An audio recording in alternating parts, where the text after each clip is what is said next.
ጤና ይስጥልን ክቡራትና ክቡራን የሰዓቱን ሰበር መረጃዎች ይዤ ቀርብ ያለው መካከለኛው ምስራቅ ውጥረት ያለው ሁኔታ አሁንም እንደቀጠለ ነው።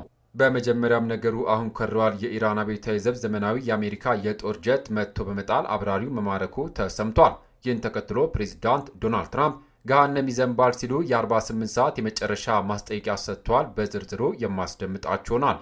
በሌላ በኩል ክቡራን አድማጮች ውጥረቱን ይበልጥ የሚያስከፋው ሌላ መረጃ ደርሶናል። የኢራን ፓርላማ አባል በትራምፕና በኔታንያሁ ላይ በሕይወት መቆየት የለባቸውም ሲሉ አስደንጋጭ ዛቻ ሰንዝረዋል። አሜሪካ በበኩሏ ለዚህ ምላሽ ይሆን ዘንድ በራዳር የማይታወቁ እጅግ ዘመናዊ የረዥም ርቀት ሚሳኤሎቿን በብዛት ወደ ቀጠናው እያስጠጋች መሆኑ ተረጋግጧል። የምትሰሙት ይሆናል። በማስከተል ኢራን በወታደራዊ መስመር ብቻ ሳይሆን በኢኮኖሚውም አሜሪካን ክፉኛ ተገዳድራለች። በሆርሙዝ ወሽመጥ የሚያልፉ መርከቦች በዶላር እንዳይገበያዩ በማገድ ዋሽንግተንን ከጨዋታ ውጭ የሚያደርግ ታሪካዊ ውሳኔ አሳልፋለች። ይህንም ተከትሎ የየመን ሁቲዎች ወደ እስራኤል የንግድ ማዕከል ቴልአቪቭ የባሊስቲክ ሚሳኤል በማስወንጨፍ ቀጠናውን ወደ ለየለት ጦርነት እየገፉት ይገኛሉ። በዝርዝሩ ወደ እናንተ ይደርሳል። እንዲሁም በመጨረሻም ከሀገር ውስጥ በደረሰን መረጃ የኢትዮጵያ ብሔራዊ ምርጫ ቦርድ የሰባተኛው ጠቅላላ ምርጫ የመራጮች ምዝገባ ለምን እንደተራዘምና አዲሱ የጊዜ ገደብ እስከ መቼ እንደሆነ ዝርዝር መግለጫ ሰጥቷል። የሚሉትና ሌሎች በርከት ያሉ ጉዳዮችን በመረጃችን ተካቷል። ቪዲዮን ላይክ በማድረግ ጀምሩ። አዳዲስ መረጃ በፍጥነት ዩቱብ ላይ ሲለቀቅ ቀድሞ ደርሶ እንዲደርሰው የዩቱብ ቻናሌ ሰብስክራይብ በማድረግ የደውል ምልክቷን መጫን ቤተሰብ ይሁኑ። እስከ ቪዲዮ ፍጻሜ አብራችሁን ቆዩ። ወደ ዝርዝር መረጃዎቹ አልፋለሁ። አብረን እንከታተለው። ክቡራን አድማጮች በቅድሚያም የአሜሪካው አብራሪ መማረክና የትራምፕ ማስጠንቀቂያ። በመካከለኛው ምስራቅ ለሳምንታት የቆየው ከፍተኛ ውጥረት ዛሬ ወደ አስፈሪ ደረጃ ተሸጋግሯል። አሁን ነገሩ ከሯል። የኢራን አብዮታዊ ዘብ ኃይል በደቡባዊ የአገሪቱ ክፍል የአየር ክልል ጥሶ የገባን እጅግ ዘመናዊ የአሜሪካ ኤፍ-15 ተዋጊ ጀት በሰርፌስ ቱ ኤር ሚሳይል መጥቶ መጣሉን በይፋ አረጋግጧል። ከባድ ፍንዳታ ያስከተለው ይህ ድንገተኛ ጥቃት እንደተፈጸመ አብራሪው በተሳካ ሁኔታ ከጀቱ ውስጥ ራሱን ቢያስወነጭፍም መሬት ላይ ሲያርፍ በኢራን ልዩ ኃይሎች በቁጥጥር ስር መዋሉ ተነግሯል። የኢራን ብሔራዊ ቴሌቪዥን አብራሪው ተይዞ ወደ ሚስጥራዊ ስፍራ ሲወሰድ የሚያሳይ ምስል ማሰራጨቱን ዓለምን አስደንግጧል። ኢራን አብራሪውን እንደ ጦር እስረኛ እንደምትይዘው ያስታወቀችም ሲሆን ይህ ሁኔታ በዲፕሎማሲ መስመር ሊፈታ የሚችልበት እድል እጅግ ጠባብ መሆኑን የፖለቲካ ተንታኞች እየገመቱ ነው። በፔንታጎን በኩል የተሰጠው የመጀመሪያ ምላሽ አውሮፕላኑ መመታቱና የአንድ አብራሪ የት መድረስ አለመታወቁን የሚያምን ቢሆንም አብራሪውን ለማስለቀቅ ማንኛውም አስፈላጊ እርምጃ ለመውሰድ ዝግጁ መሆናቸውን ገልጿል። ይህ በእንዲህ እንዳለ 10,000 የፊሊስጤም እስረኞች የሚፈቱ ከሆነ አብራሪውን ለቃለሁ ስትል ኢራን ቅድመ ሁኔታ መናገሯ ተሰምቷል። በተያያዘ መረጃ ኢራን በትናንትናው ዕለት 23 ባሊስቲክ ሚሳኤሎችና 56 ድሮኖችን ወደ ተባበሩት አረብ ኤሚሬት ተኩሳለች። ኤሚሬቶች አብዛኞቹ ጥቃቶች ማክሸፏን ብትገልጽም የወደቁ ፍርስራሾች ጉዳት ማድረሳቸው ተነግሯል። ይህን ተከትሎ ፕሬዚዳንት ዶናልድ ትራምፕ ኢራን የሆርሙዝ የባህር ወሽመጥን ካልከፈተች ወይም የቀረበላትን የሰላም ጥያቄ ካልተቀበለች ከባድ ማት ይዘንብባታል ሲሉ የመጨረሻ የ48 ሰዓት የጊዜ ገደብ ሰጥተዋል። በሌላ ዜና የኢራን ፓርላማ አባል የዛቻ መግለጫ። ከዚሁ ጋር በተያያዘ አንድ የኢራን የፓርላማ አባል ቴህራን እድሉን ካገኘች ዶናልድ ትራምፕ እና ቤንያሚን ኔታንያሁን ጨምሮ ከፍተኛ የአሜሪካና የእስራኤል ባለስልጣናትን እንደምታስወግድ በይፋ ዝተዋል። የቴህራን ተወካይ የሆኑት ካምራን ጋዛንፉሪ ቅዳሜ ዕለት በሰጡት መግለጫ ኢራን በእነዚህ መሪዎች ላይ እርምጃ ለመውሰድ ወደ ኋላ እንደማትልና ጉዳዩንም በቀልድ እንደማታየው አስታውቋል። ትራምፕን ወይም ሌሎች ከፍተኛ የአሜሪካና የእስራኤል ባለስልጣናትን ማግኘት በቻልንበት ሁሉ እናጠፋቸዋለን፣ በዚህ ጉዳይ ላይ እየቀለድን ወይም ርኅራኄ እያሳየን አይደለም ሲሉ ጋዛንፉሪ በቁጣ ተናግረዋል። በሌላ ዜና የአሜሪካ ስውር ሚሳኤሎች እንቅስቃሴ። በሌላ በኩል አሜሪካ በኢራን ላይ ለምታካሄደው ወታደራዊ ዘመቻ ትልቅ አቅም ያላቸውና በራዳር የማይታወቁ ስቴልዝ JSSM-ER የተሰኙ የረጅም ርቀት ሚሳኤሎችን በብዛት እያሰማራች መሆኑ ተሰምቷል። ብሉምበርግ የጉዳዩን ቅርበት ካላቸው ምንጮች አገኘሁት ባለው መረጃ መሰረት እነዚህ ሚሳኤሎች እጅግ ረጅም ርቀት ተጉዘው ኢላማቸውን በከፍተኛ ጥራት የመምታት አቅም ያላቸው ናቸው። ሚሳኤሎቹ በፓሲፊክ ውቅያኖስና በአሜሪካ ዋና ምድር ከሚገኙ ክምችቶች ተነስተው ወደ አሜሪካ ማዕከላዊ እዝ የጦር ሰፈሮች እየተጓዙ ይገኛሉ። እያንዳንዳቸው $1.5 ሚሊዮን የሚያወጡ እነዚህ የጦር መሳሪያዎች በተለይ የጠላትን የአየር መከላከያ ሳይነኩ የውስጥ ለውስጥ ወሳኝ ወታደራዊ ተቋማትን ለማውደም የተሰሩ በመሆናቸው አሜሪካ ለወሳኝ እርምጃ መዘጋጀቷን ያሳያል። በሌላ ዜና የኢራን የኢኮኖሚ ጦርነትና የዶላር እገዳ ወታደራዊ ፍጥጫ በኢኮኖሚውም ቀጥሏል። የዓለምን የንግድ መስመር በቁጥጥሯ ስር ያዋለችው ኢራን በአሁኑ ወቅት በሆርሙዝ ወሽመጥ ላይ በወሰደችው አዲስና ድፍረት የተሞላበት እርምጃ የአሜሪካን ዓለም አቀፍ ተሰሚነትና የዶላርን የበላይነት በይፋ ተገዳድራለች። የኢራን ከፍተኛ ባለሥልጣናት እንደገለጹት አሜሪካ በሌሎች ሀገራት ላይ የምታሳድረው ተጽዕኖ አክትሞለታል። ለዚህም ማሳያ የሚሆነው በወሽመጡ በሚያልፉ መርከቦች ላይ የጣለው አዲሱ የክፍያ መመሪያ ነው። ኢራን ማንኛውም በወሽመጡ የሚያልፍ የንግድ መርከብ ክፍያውን በአሜሪካ ዶላር እንዳይፈጽም ጥብቅ እገዳ የጣለችም ሲሆን የዋሽንግተን በዓለም የፋይናንስ ስርዓት ላይ ያላትን የቁጥጥር አቅም አሽመድምዶታል። ክፍያው በቻይና መገበያያ ገንዘብና በዲጂታል ምንዛሪዎች ብቻ እንዲሆን መገደዱ ምዕራባውያንን ክፉኛ አስደንግጧል። በሌላ ዜና የሁቲዎች የሚሳኤል ጥቃት ወደ ቴልአቪቭ። በቀጠናው እየተባባሰ የመጣው ቀውስ ተከትሎ በየመን የሚንቀሳቀሰው የሁቲ ታጣቂ ቡድን ወደ እስራኤል ኢኮኖሚ ማዕከል ቴልአቪቭ የባሊስቲክ ሚሳኤል ማስወንጨፉ ተሰማ። የእስራኤል መከላከያ ሰራዊት አይዲኤፍ ሚሳኤሉን መለየቱና በከተማዋ የአየር መከላከያ ሳይረኖች መሰማታቸው ያረጋገጠም ሲሆን ሚሳኤሉ ሰው በማይኖርበት ክፍት ቦታ ላይ መውደቁ ተነግሯል። እስካሁን ባለው መረጃ በጥቃቱ ምክንያት የደረሰ የሰው ሕይወት መጥፋት ባይኖርም ጥቃቱ በከተማዋ ነዋሪዎች ዘንድ ከፍተኛ ድንጋጤንም ፈጥሯል።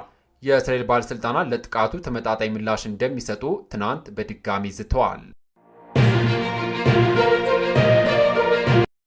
በሌላ ዜና የኢትዮጵያ ምርጫ የመራጮች ምዝገባ መራዘም። ወደ አገር ውስጥ መረጃ ስንመለስ የኢትዮጵያ ብሔራዊ ምርጫ ቦርድ የሰባተኛው ጠቅላላ ምርጫ የመራጮች ምዝገባ እስከ ሚያዝያ 14 መራዘሙን አስታውቋል። ቦርዱ ይህን ውሳኔ ያስተላለፈው በተወሰኑ አካባቢዎች ላይ የምዝገባ ሂደቱን በቴክኖሎጂ የታገዘ ለማድረግ የኔትወርክ አቅርቦት እጥረቶች ባጋጠማቸውና የቁሳቁስ ስርጭት መዘግየቶችን ለማካካስ እንደሆነ ገልጿል። በዚህም መሰረት ዜጎች በቀሪዎቹ ቀናት ተመዝግበው የመምረጥ መብታቸውን እንዲያረጋግጡም ቦርዱ ጥሪ አቅርበዋል። በሌላ ዜና የኢራን ግዙፍ የፔትሮኬሚካል ማዕከል ከስራ ውጪ መሆኑ ተገለጸ። በኢራን የማሻር ግዛት የሚገኝ ሁሉም የፔትሮኬሚካል ፋብሪካዎች በደረሰባቸው ጥቃት ምክንያት የኤሌክትሪክ ኃይል አቅርቦታቸው መቋረጡን የኢራን መንግስት መገናኛ ብዙሃን ዘግቧል።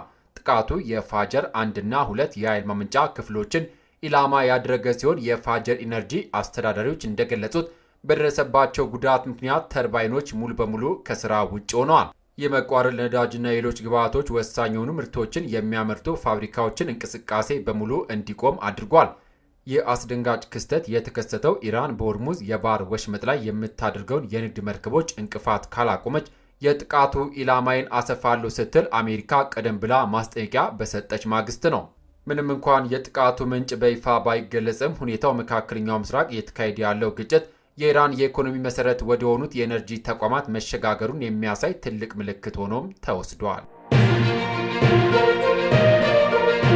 በሌላ መረጃ የታዋቂው የኢራን ጀነራል ቃሲም ሱሊማን የእህት ልጅና የልጅ ልጅ አሜሪካ ውስጥ በቁጥጥር ስር መዋላቸው ተገለጸ። በአሜሪካና በኢራን መካከል ያለው ጦርነት በከረረበት በዚህ ወቅት የአሜሪካ የኢሚግሬሽንና የጉምሩክ አስከባሪ አይሲኢ በሎስ አንጀለስ ነዋሪ የሆኑትን የሟቹን የኢራን ወታደራዊ መሪ ቃሲም ሱሊማን የቅርብ ዘመዶች አስሯል። የአሜሪካ የውጭ ጉዳይ ሚኒስትር ትናንት ቅዳሜ እንዳስታወቀው ሐሚዴ ሱሊማን አፍሻር የጀነራሉ የእህት ልጅና ልጇ የጀነራሉ የልጅ ልጅ ናቸው። በሎስ አንጀለስ ከተማ በቅንጦት ኑሮ ሲኖሩ የነበሩት እነዚህ ግለሰቦች አርብ ዕለት በቁጥጥር ስር ነው ያሉት። የአሜሪካ መንግስት ከኢራን ጋር ግንኙነት ያላቸው የውጭ ሀገር ዜጎችን ግሪን ካርድ የመሰረዝ እርምጃ አካል ነው። የውጭ ጉዳይ ሚኒስትሩ ባወጣው የማረጋገጫ ደብዳቤ ላይ ግለሰቦቹ የተለያዩ ድርጊቶችን ሲፈጽሙ እንደነበር ገልጿል። የቀረቡባቸው ክሶች በአሜሪካ እየኖሩ የኢራን አገዛዝ ፕሮፓጋንዳ ሲያሰራጩ ነበር፣ በመካከለኛው ምስራቅ በአሜሪካ ወታደሮችና ወታደራዊ ተቋማት ላይ የሚሰነዘሩ ጥቃቶችን ሲያወድሱና ሲያከብሩ ቆይቷል። አሜሪካ በሽብርተኝነት ለፈረጀችው የኢራን አብዮታዊ ዘብ የማይናወጥ ድጋፍ ሲሰጡ የሚሉ ናቸው። ቃሲም ሱሌማኒ የኢራን አብዮታዊ ዘብ የቁድስ ኃይል መሪ የነበሩ ሲሆን በ2020 እንደ አውሮፓውያን አቆጣጠር በፕሬዝዳንት ዶናልድ ትራምፕ ትዕዛዝ መሰረት በባግዳድ ዓለም አቀፍ አውሮፕላን ማረፊያ አቅራቢያ በድሮን ጥቃት ሕይወታቸው ማለፉ ይታወሳል። አሁን የተፈጸመው እስራት አሜሪካ ከኢራን ጋር ቀጥተኛ ግጭት ውስጥ ባለችበት በዚህ ወቅት በሀገር ውስጥ ያሉ የአገዛዙ ደጋፊዎች ላይ የወሰደችው ጠንካራ እርምጃ ተደርጎም ተወስዷል። በሌላ ዜና የጠፋው የአየር ወለድ ባልደረባ ፍለጋ ለአሜሪካ ከባድ ፈተና ሆኗል። ፕሬዚዳንት ዶናልድ ትራምፕ በተደጋጋሚ በኢራን አየር መከላከያ ዘዴዎች ላይ ባደረስነው ጥቃት በከፍተኛ ሁኔታ በመዳከማቸው በግዛቷ ላይ በሚንቀሳቀሱ የአሜሪካ አውሮፕላኖች ላይ ምንም ጉዳት ማድረስ እንደማትችል በተደጋጋሚ ሲናገሩ ቆይቷል። የመከላከያ ሚኒስትሩ ፔት ሄግስትም አሜሪካ ኢራን ላይ በአየር ውጊያ የበላይነትን ወስደናል ቢሉም አርብ ዕለት የኤፍ-15 አውሮፕላን መውደቅ ለዋሽንግተን ዲሲ ትልቅ ድንጋጤን ፈጥሯል። ኢራን ውስጥ የጠፋው የአሜሪካ የጦር መሳሪያ ሲስተምም ኦፊሰር ፍለጋ በአሜሪካና በኢራን ኃይሎች መካከል በጊዜ የተገደበ ከፍተኛ ትኩረት የሚስብ ውጥረት ፈጥሯል። ኦፊሰሩ በኢራን ኃይሎች ከተያዘ ለቴህራን ትልቅ የፕሮፓጋንዳ ድል የሚያስገኝና ለድርድር ተጨማሪ አቅም የሚፈጥርም ሲሆን በተሳካ ሁኔታ በአሜሪካውያን ከአደጋ መዳን ከቻለ ግን ይህን ውጥረት የሚቀንስ ይሆናል።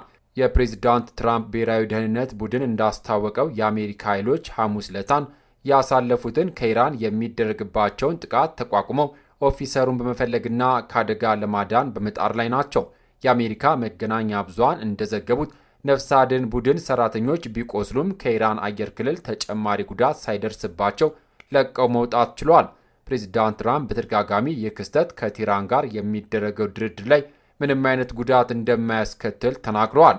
ነገር ግን የኢራን እስላማዊ አብዮታዊ ጥበቃ ኮር የጠፋውን አሜሪካ ኦፊሰር ፍለጋ ወታደሮችና የአካባቢውን ነዋሪዎች በማሰማራት የራሱን ፍለጋ ከማጠናከሩም በላይ እርሱን በሕይወት ለሚያገኝ የ$66,000 ሽልማት ማዘጋጀቱ ነገሩን አሳሳቢ አድርጎታል።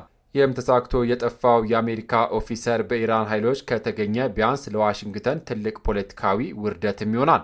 ኦፊሰሩ በኢራናውያን ከተያዘ ፕሬዚዳንት ትራምፕ በኢራን ጦርነት ላይ ወታደራዊ ኃይል እንዲጨምሩና የምድር ውጊያን ጨምሮ ቆራጥ እርምጃ እንዲወስዱ የሚያደርግ ጫና ሊፈጥርባቸው ይችላል። ወይም በሌላ በኩል ኦፕሬሽኑን ለአፍታም ቢሆን በማቆም ወደ ድርድር እንዲገቡ የሚያደርግ ውሳኔን ሊያስከትል ይችላል። በትናንትናው ዕለት ፕሬዚዳንት ትራምፕ ኢራን ባቀረቡላት የስምምነት ሀሳብ በመቀበል የሆርሙዝ ሰርጥን እስከ ሰኞ አፕሪል 6 ድረስ እንድትከፍት አሊያም የኃይል መሠረተ ልማቷን በማውደም ጭምር ቴህራን ገሃነም እንደሚያደርጓት ቀነ ገደብ በድጋሚ በማስቀመጥ ተናግረዋል። በሌላ ዜና የኢራን የውጭ ጉዳይ ሚኒስትር አባስ አራጊች ከየካቲት ወር መጨረሻ ጀምሮ በአሜሪካና በእስራኤል የተከፈተባቸውን ጦርነት በዘላቂነትና በማያወላውል ሁኔታ ማቆም ለቴህራን ቀዳሚ ተግባር መሆኑን ገልጿል። ሚኒስትሩ በኤክስ ገጻቸው ባስተላለፉት መልእክት ፓኪስታን በቀጠናው ሰላምና ደህንነት እንዲሰፍን ለምታደርገው ጥረት ከፍተኛ ምስጋናን አቅርቧል። አንዳንድ የምዕራብ ሚዲያዎች ኢራን የፓኪስታን ሽምግልና መቀበል አትፈልግም፣ እንዲሁም እስላማባድ ውስጥ ከአሜሪካ ጋር አትደራደርም በማለት ያሰራጩት መረጃ የተሳሳተ መሆኑን ሚኒስትሩ ገልጿል። አራጌች ኢራን ወደ እስላማባድ ሄዳ ለመወያየት ፈቃደኛ አይደለችም የሚለውን ወሬ አስተባብለው ዋናው ትኩረታቸው ጦርነቱ የሚቆምበት ሁኔታ ላይ መሆኑን አጽንኦት ሰጥቷል። እኛ የምንጨነቀውና ትኩረት የምንሰጠው በእኛ ላይ የተጫነውን ህገወጥ ጦርነት በዘላቂነትና በማያወላውል መልኩ ለማቆም በሚረዱ ሁኔታዎች ላይ ነው። ወደ እስላማባድ ለመሄድ ግን በፍጹም አላመነታም። አባስ አራጊች ፓኪስታን ጦርነቱን ለማስቆም ከቱርክ ከግብፅና ከሳውዲ አረቢያ የውጭ ጉዳይ ሚኒስትሮች ጋር በመሆን የአራትዮሽ ስብሰባ ማዘጋጀቷ ይታወሳል። የፓኪስታን ባለስልጣናትም ኢራን ለድርድር አዎንታዊ ምላሽ አልሰጠችም የሚለውን ወሬ ውድቅ አድርገዋል። በሌላ ዜና የኢራን አየር ኃይል መከላከያ በድጋሜ የአሜሪካን ሚሳኤል መትቶ ጣለ። በመካከለኛው ምስራቅ እየተካሄደ ባለው ከፍተኛ ውጥረት ውስጥ የኢራን አየር መከላከያ ሰራዊት ዘመናዊውን የአሜሪካ ኤጂኤም 158 ጄኤኤስኤስኤም ክሩዝ ሚሳኤል በማርካዚ ግዛት ሰማይ ላይ መትቶ መጣሉ ተረጋገጠ። በቴክኖሎጂው ምጥቀት የሚታመነውና 1000 ፓውንድ ወይም ደግሞ 450 ኪሎ ግራም የሚመዝነው ይህ ሚሳኤል በኢራን አየር ክልል ጥበቃ ሰንሰለት ውስጥ ሰርጎ መግባት ሳይችል ቀርቷል። ይህ ክስተት ኢራን በቅርብ ሳምንታት ውስጥ በምስል ተደግፎ የተረጋገጠ አራተኛው ተመሳሳይ ሚሳኤል መታ የጣለችበት አጋጣሚ ሆኖ ተመዝግቧል።